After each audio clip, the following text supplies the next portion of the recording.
اعوذ باللہ من الشیطان الرجیم بسم اللہ الرحمن الرحیم۔ پہلا باب، حدیث نمبر 9۔ حضرت عمر رضی اللہ کا قصہ۔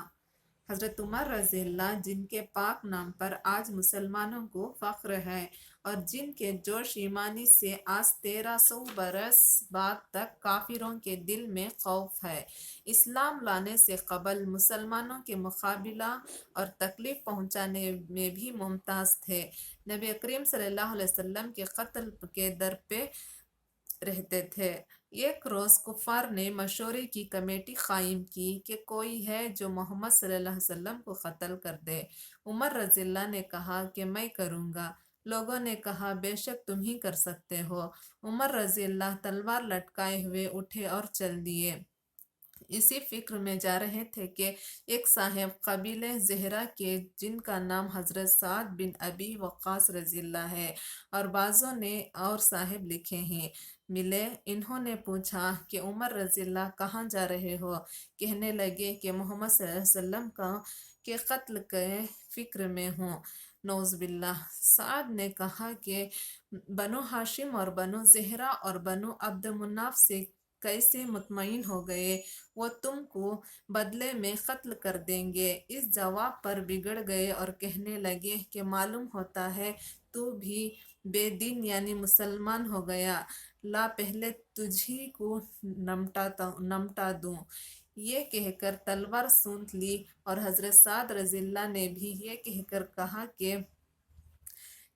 کر ہاں میں مسلمان ہو گیا ہوں، تلوار سنبھالی۔ دونوں طرف سے تلوار چلنے کی تھی کہ حضرت سعد رضی اللہ نے کہا کہ پہلے اپنے گھر کی تو خبر لے، تیری بہن اور بہنوئی دونوں مسلمان ہو چکے ہیں۔ یہ سننا تھا کہ غصے سے بھر گئے اور سیدھے بہن کے گھر گئے۔ وہاں حضرت خباب رضی اللہ جن کا ذکر نمبر 6 پر گزرا، کواڑ بند کیے ہوئے ان دونوں میاں بیوی کو قرآن شریف پڑھا رہے تھے۔ حضرت عمر رضی اللہ نے کواڑ کھلوائے۔ ان کی آواز سے حضرت خباب رضی اللہ تو جلدی سے اندر چھپ گئے اور وہ صحیفے بھی جلدی میں باہر ہی رہ گیا جس پر آیت قرآنی لکھی ہوئی تھی۔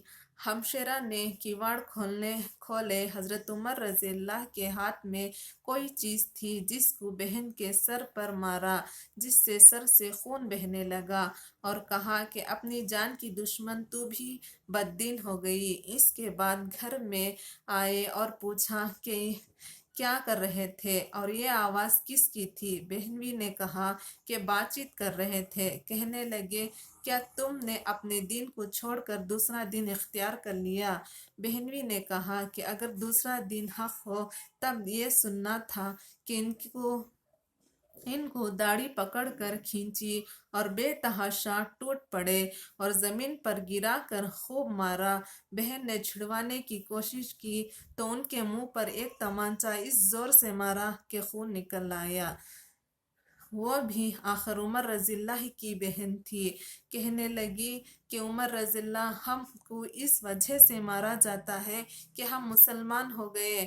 بے شک ہم مسلمان ہو گئے ہیں، جو تجھ سے ہو سکے تو کر لے۔ اس کے بعد حضرت عمر رضی اللہ کی نگاہ اس صحیفے پر پڑی جو جلدی میں باہر رہ گیا تھا اور غصے کا جوش بھی اس مار پیٹ سے کم ہو گیا تھا اور بہن کے اس طرح خون میں بھر جانے سے شرم سے بھی آ رہی تھی۔ کہنے لگے کہ اچھا مجھے دکھلاؤ یہ کیا ہے؟ بہن نے کہا کہ تو ناپاک ہے اور اس کو ناپاک ہاتھ نہیں لگا سکتے۔ ہر چند اصرار کیا مگر وہ بے وضو اور غسل کے دینے کو تیار نہ ہوئے۔ حضرت عمر رضی اللہ نے غسل کیا اور اس کو لے کر پڑھا۔ اس میں سورہ طٰہٰ لکھی ہوئی تھی۔ اس کو پڑھنا شروع کیا اور اننی انا اللہ لا الہ الا انا فاعبدونی واقیموا الصلاۃ لذکری تک پڑھا تھا کہ حالت ہی بدل گئی۔ کہنے لگے کہ اچھا مجھے بھی محمد صلی اللہ علیہ وسلم کی خدمت میں لے چلو۔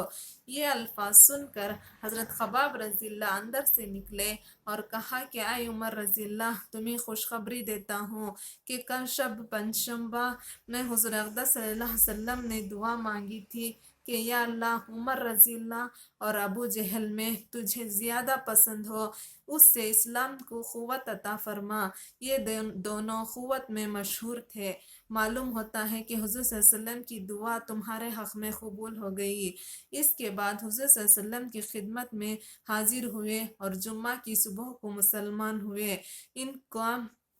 ان کا مسلمان ہونا تھا کہ کفار کے حوصلے پست ہونا شروع ہو گئے، مگر پھر بھی یہ نہایت مختصر جماعت تھی اور سارا مکہ بلکہ سارا عرب اس لیے اور بھی جوش پیدا ہوا اور جلسے کر کے مشورے کر کے اور ان حضرات کو ناپید کرنے کی کوشش ہوتی تھی اور طرح طرح کی تدبیریں کی جاتی تھیں۔ تاہم اتنا ضرور ہوا کہ مسلمان مکے کی مسجد میں نماز پڑھنے لگے۔ حضرت عبداللہ بن مسعود رضی اللہ فرماتے ہیں کہ عمر رضی اللہ کا اسلام لانا مسلمانوں کی فتح تھی اور ان کی ہجرت مسلمانوں کی مدد تھی اور ان کی خلافت رحمت تھی۔ اس حدیث کے سننے اور سنانے والوں کو اللہ تعالیٰ عمل کرنے کی نیک توفیق عطا فرمائے۔ جزاک اللہ۔